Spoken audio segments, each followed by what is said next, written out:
O Senhor esteja convosco.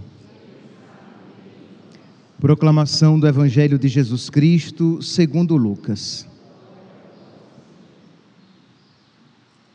Naquele tempo, aproximaram-se de Jesus alguns saduceus que negam a ressurreição e lhe perguntaram: Mestre, Moisés deixou-nos escrito: se alguém tiver um irmão casado e este morrer sem filhos, deve casar-se com a viúva, a fim de garantir a descendência para o seu irmão. Ora, havia 7 irmãos. O primeiro casou e morreu sem deixar filhos. Também o segundo e o terceiro se casaram com a viúva. E assim os 7, todos morreram sem deixar filhos. Por fim, morreu também a mulher. Na ressurreição, ela será esposa de quem? Todos os 7 estiveram casados com ela. Jesus respondeu aos saduceus: nesta vida, os homens e as mulheres casam-se, mas os que foram julgados dignos da ressurreição dos mortos e de participar da vida futura, nem eles se casam, nem elas se dão em casamento. E já não poderão morrer, pois serão iguais aos anjos, serão filhos de Deus, porque ressuscitaram. Que os mortos ressuscitam, Moisés também o indicou na passagem da sarça, quando chama o Senhor, o Deus de Abraão, o Deus de Isaque e o Deus de Jacó. Deus não é o Deus dos mortos, mas dos vivos, pois todos vivem para Ele. Alguns doutores da lei disseram a Jesus: Mestre, tu falaste muito bem. E ninguém mais tinha coragem de perguntar coisa alguma a Jesus. Palavra da salvação.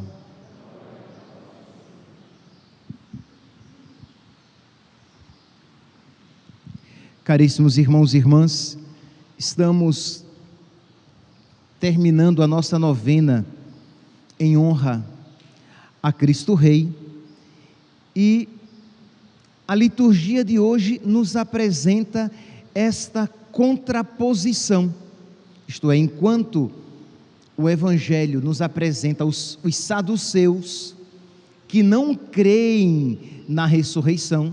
Diz aqui já no início: naquele tempo aproximaram-se de Jesus alguns saduceus que negam a ressurreição. Os saduceus, eles, ao contrário dos fariseus, eles não acreditavam na ressurreição, eles não acreditavam em anjos, eles não acreditavam na subsistência da alma após, isto é, na ressurreição da pessoa inteira, né? Da alma juntamente com o corpo.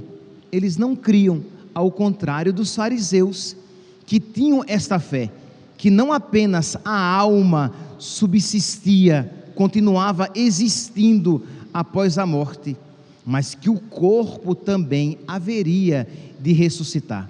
Pois bem, então, ao contrário dos saduceus, os fariseus criam, tinham fé na ressurreição, e é exatamente isso o que nós ouvimos durante toda esta semana no livro dos Macabeus, isto é, a fé dos Macabeus, a fé na ressurreição, que eles receberiam de Deus a vida eterna, a felicidade eterna, que eles gozariam, que eles experimentariam também nos seus corpos.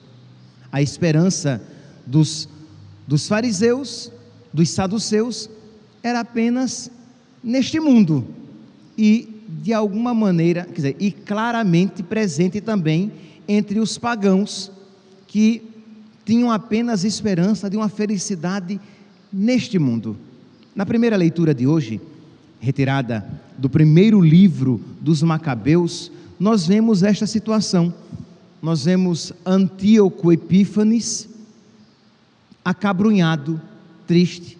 Diz aqui que o rei Antíoco estava percorrendo as províncias mais altas do seu império. Imagine, o rei Antíoco em toda a sua glória, o rei Antíoco com toda a sua riqueza, mas ele ouviu dizer que existia uma cidade Elemaida, na Pérsia, que era célebre por suas riquezas, sua prata e ouro, e que seu templo era fabulosamente rico, contendo véus tecidos de ouro e couraças, e armas deixadas por Alexandre, filho de Filipe, rei da Macedônia.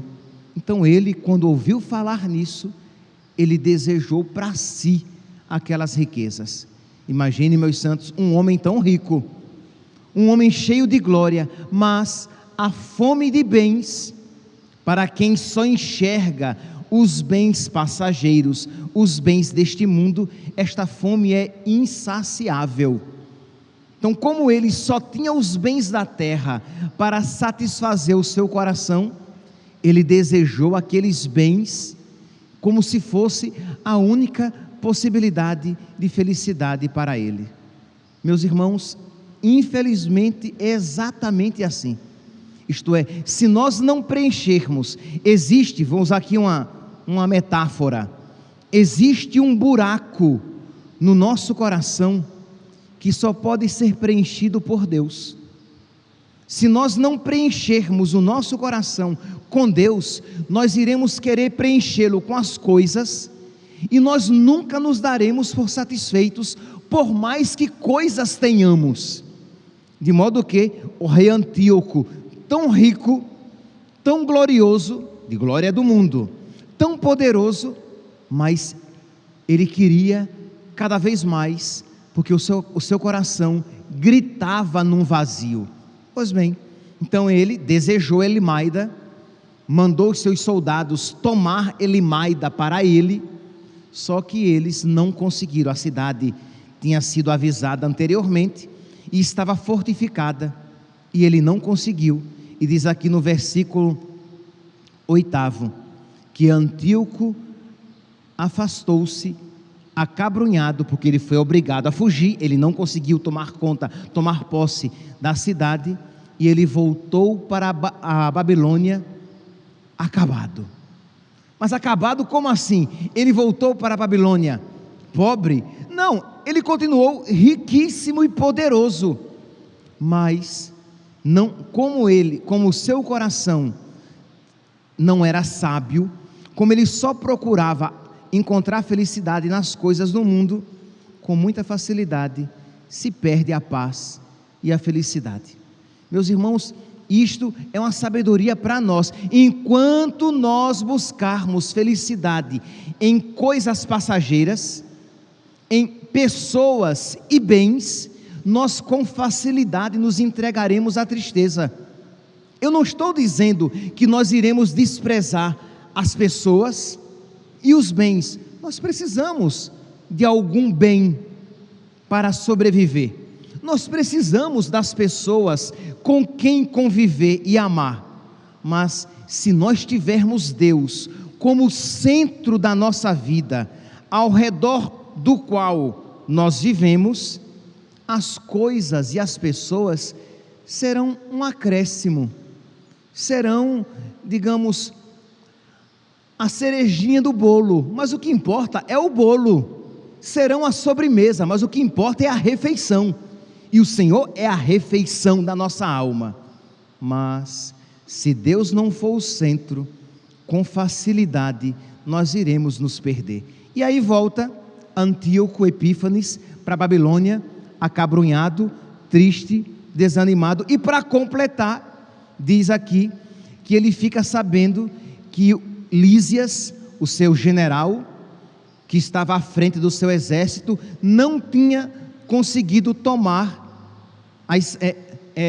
posse dos judeus. Versículo 6, o próprio Lísias, tendo sido o primeiro a partir de lá, à frente do poderoso exército, tinha sido posto em fuga, e os judeus tinham reforçado ainda mais a sua cidade. Então eles também não tinham conseguido vencer os macabeus, os judeus. E aí foi tristeza sobre tristeza. Versículo 6 agora, 1 Macabeus, capítulo 6, versículo 6. Ouvindo essas notícias, o rei ficou espantado e muito agitado, caiu de cama e adoeceu de tristeza, porque as coisas não tinham acontecido segundo o que ele esperava. Oh, novidade! As coisas nunca acontecem conforme nós esperamos. Neste mundo, as coisas ou são a mais ou a menos, ou estão além ou aquém das nossas expectativas, mas nunca nos preenchem e nos satisfazem plenamente. E isso não deve nos fazer frustrados, tristes, mas deve nos dar essa sabedoria. Isto é, eu devo buscar o essencial, porque neste mundo, embora felicidade possamos ter, elas nunca nos preencherão, nunca nos completarão perfeitamente. E diz então que ele cai de cama, no desânimo, numa tristeza de morte, chama os seus soldados, os seus generais, né? E diz: ó, eu que era tão feliz e amado quando era poderoso, lembro-me agora. Aí começa a relembrar as maldades que ele fez. Pois bem, mas eu queria apenas, para a homilia de hoje, tomar esta frase aqui. 1 Macabeus, capítulo 8, 1 Macabeus, capítulo 6, versículo 8. Ele estava muito triste, porque a sua esperança estava no mundo. As coisas não aconteceram como ele esperava. Mas se alguém aqui perguntasse onde é que estava a esperança de Antíoco Epífanes, a sua esperança estava no mundo, em alcançar reinos, em ter cada vez mais vitórias, em ter cada vez mais riquezas. Mas qual é a esperança do povo macabeu, que nós ouvimos durante toda esta semana? A esperança do povo macabeu é a ressurreição. Qual é a esperança que nosso Senhor nos apresenta? É a ressurreição. Ressurreição esta que os saduceus não criam, como nós vimos aqui no Evangelho de hoje. Meus irmãos, se nós quisermos então pegar um exemplo claro desta fé na ressurreição, foi apresentada numa leitura desta semana, que nós aqui na nossa missa, nós não refletimos sobre ela, porque nós caiu no dia 17, antes de ontem, que era o dia de Santa Isabel da Hungria, e eu fiz questão de falar a respeito de Santa Isabel, sabendo que eu iria aproveitar esta leitura noutra ocasião. Então eu gostaria aqui de fazer esta contraposição de Antíoco Epífanes, que tem a sua esperança nas coisas do mundo, para aqueles, a contraposição com aqueles que têm a sua esperança em Deus.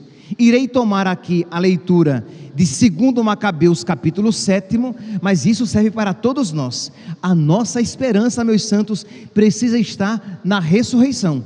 Se você, meu santinho, estiver com esperança de alcançar a felicidade, alcançar a realização da sua vida neste mundo, tendo um bom emprego, tendo um bom casamento, tendo os filhos que você gostaria de ter, alcançando a realização profissional que você gostaria, isso é ilusão.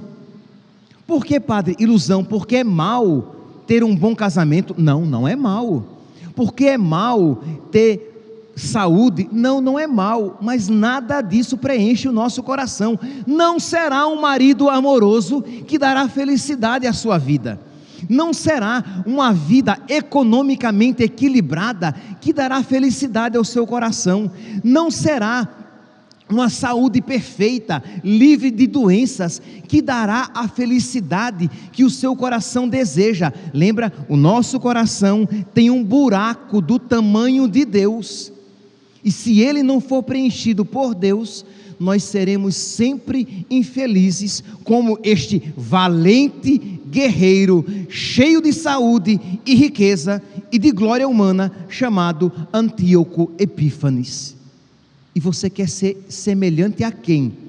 A um Antíoco Epífanes que construiu a sua casa sobre a areia, ou a esta mulher, a que farei menção agora, com os seus 7 filhos, que morreram mártires, porque construíram a sua casa sobre a rocha da fé e da esperança na ressurreição.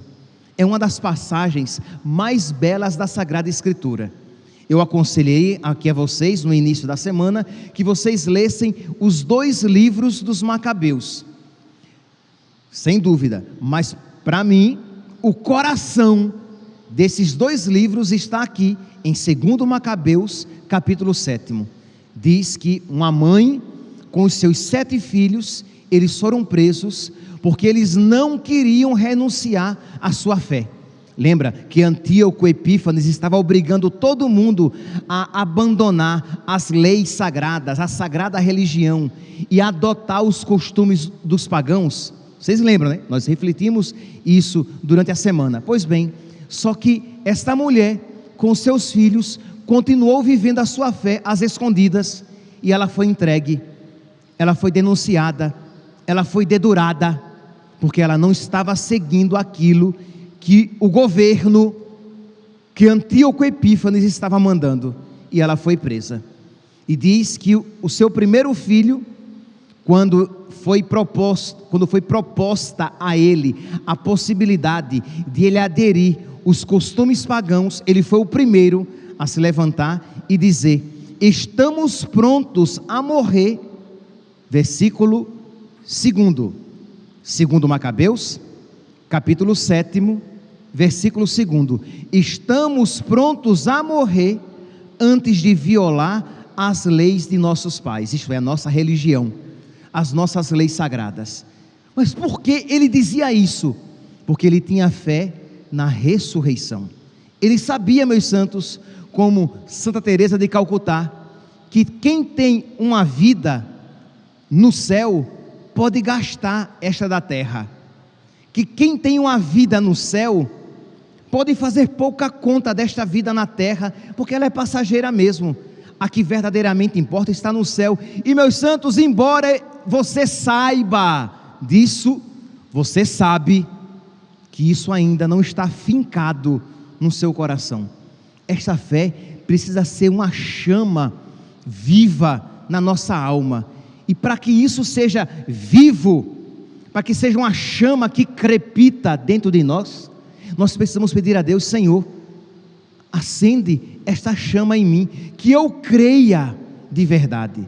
Pois bem, então este que disse, o delegado mandou trazê-lo, mandou que ele tirasse a língua para cortar a língua, porque ele ousou, mandou esquentar o ferro para trincar, para pinçar a língua com a pinça ardente, e escalpelou, isto é, arrancou o couro da sua cabeça.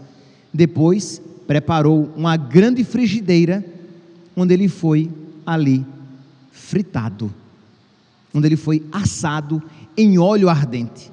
E isso diz aqui a palavra, diante da sua mãe. A sua mãe vendo aquilo. E o que é, meus santos, qual foi a atitude da mãe? Nós veremos. A atitude de uma mãe que tem fé, de uma mãe que quer a salvação da alma do seu filho, e não a salvação do corpo do seu filho apenas. As mães precisam ser sábias. Muitas vezes a educação errada que a mãe dá ao seu filho é porque ela enxerga o seu filho apenas como um pedaço de carne, como um bicho para quem eu devo dar comida, para quem eu devo dar bebida, para quem eu devo dar roupa. Mas se esquece de que seu filho tem uma alma, e é melhor que o seu filho, é preferível o seu filho morrer e ir para o céu, do que ter uma vida longa, faustosa e feliz, e terminar no inferno. Esta é a fé católica, e que nós precisamos reavê-la, nós precisamos retomá-la. Pois bem, então vem o segundo filho, e diz, versículo 9, que o rei mandou então que lhe arrancassem também a pele da cabeça. E o filho diz: maldito, tu nos arrebatas a vida presente, mas o Rei do Universo nos ressuscitará para a vida eterna, se morrermos fiéis às suas leis. Olha aqui, meus santos, que palavra forte. 2 Macabeus, capítulo 7, versículo 9. Maldito aquele que tinha acabado de arrancar o couro da sua cabeça, com cabelos e tudo. Ele diz: maldito, tu me arrebatas a vida presente, mas o Rei do Universo me dará uma outra vida, e se eu me mantiver firme à sua lei. Esta é a nossa fé. Se nós nos mantivermos fiéis a Deus, o mundo, o diabo e os seus podem até nos tirar a nossa vida. O mundo, o diabo e os seus podem até tirar a nossa felicidade presente, momentânea, passageira, mas não nos tirará a vida que verdadeiramente importa. Ah, padre, mas essa vida ainda não me importa, porque você não tem fé. Então peça a Deus que ela lhe importe. Diga a Deus: Senhor, tenha misericórdia de mim, eu ainda não me importo tanto quanto deveria pela vida eterna, eu me importo muito com as coisas passageiras. Dá-me fé, Senhor. Que a nossa súplica na missa de hoje, que coroa a nossa novena de Cristo Rei, seja essa: dá-me fé, Senhor. Eu vou me estender um pouquinho na homilia de hoje, porque eu já estou vendo que já são 6h35, mas eu vou terminar essa reflexão. Vocês vão me perdoar por eu me estender. É sábado, dia de Nossa Senhora, então ela vai agarrar vocês com o texto e ninguém vai sair da igreja. Então, meus santos, precisamos pedir a Deus esta fé, porque senão nós não iremos resistir ao menor pecado. Vem o terceiro filho, que diz que após ser torturado, e quando lhe reclamaram a língua, ele a estendeu. Imagine aqui. E a maldade era porque eles ousavam professar a fé. Então vamos primeiramente arrancar a língua, vamos torturá-lo, arrancar a língua, e depois iremos colocá-lo junto naquele caldeirão com azeite fervente, com óleo fervendo, e a mãe contemplando tudo isso. E o terceiro filho diz: do céu eu recebi esses membros, mas eu os desprezo por amor às leis do meu Deus, e espero recebê-los um dia de novo. Ele sabia que ele seria jogado no óleo fervente. Ele diz: eu entrego os meus membros, porque eu os receberei de novo da parte de Deus. Percebe aqui essa fé viva na ressurreição gloriosa, na ressurreição, na divina ressurreição, porque entendamos, todos, João capítulo 5, versículo 29, todos ressuscitaremos, mas os que fazem o bem ressuscitarão para a vida, e os que fazem o mal ressuscitarão para serem condenados. Então, os maus também receberão seus corpos de volta, mas receberão para o inferno, para a condenação. Mas aqueles que forem fiéis a Deus receberão seus corpos para a glória eterna. Meus santos, precisamos desta fé viva e eloquente dentro de nós, não uma fé xoxinha que mal se manifesta.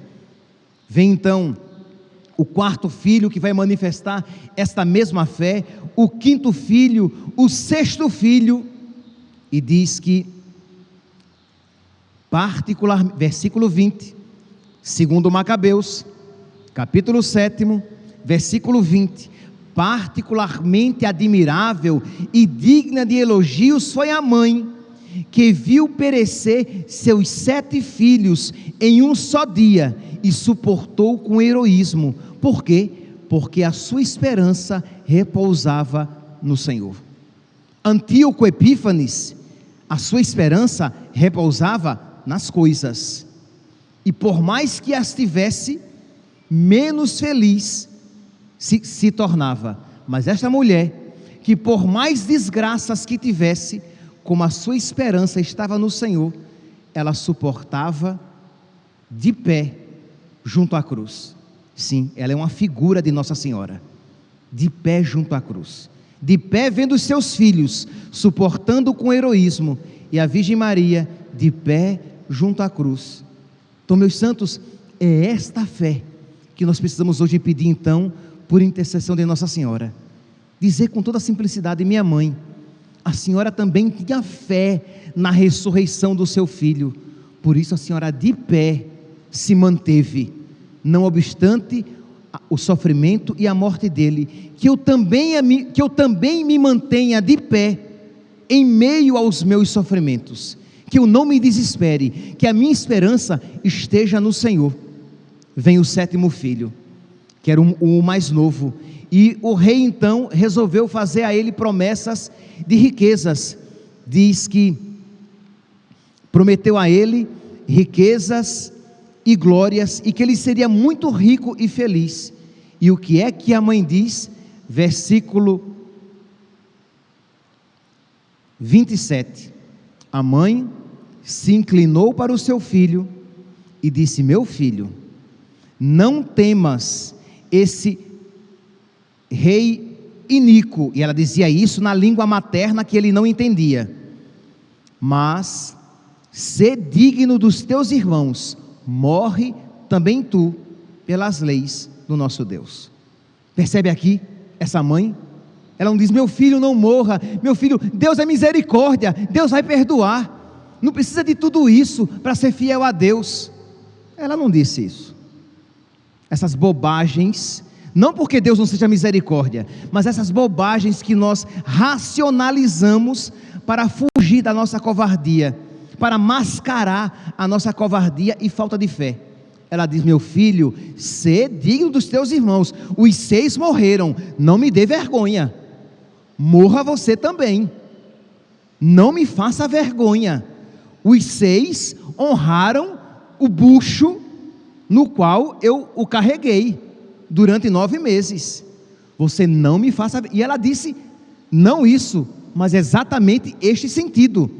Ela se inclina e diz: meu filho, tem misericórdia de mim, que te amamentou durante 3 anos, que te nutriu e te conduziu e te educou até esta idade. Eu te suplico, meu filho, contempla o céu e a terra e reflete bem, tudo que vês foi Deus quem criou.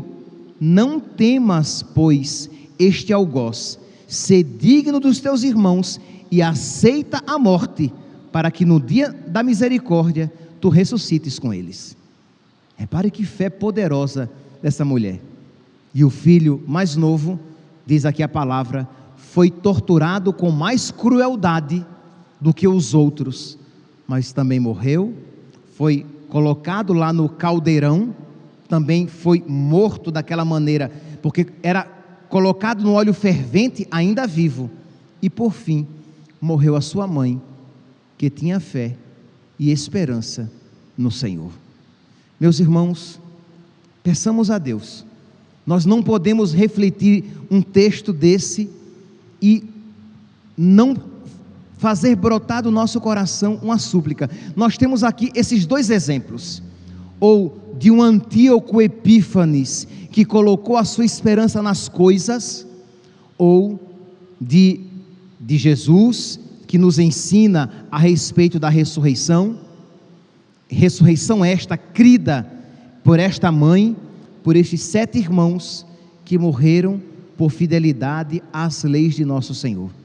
Que nós, meus santos, suplicando a Deus esta graça, esta valentia, esta fortaleza, aí sim estaremos com o coração preparado para celebrar Cristo Rei, dizendo: na alegria e na tristeza, na saúde e na doença, todos os dias da nossa vida, viva Cristo Rei, viva Cristo Rei.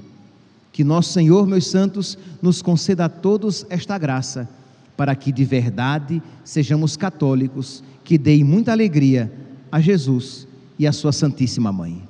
Louvado seja nosso Senhor Jesus Cristo, para sempre seja louvado.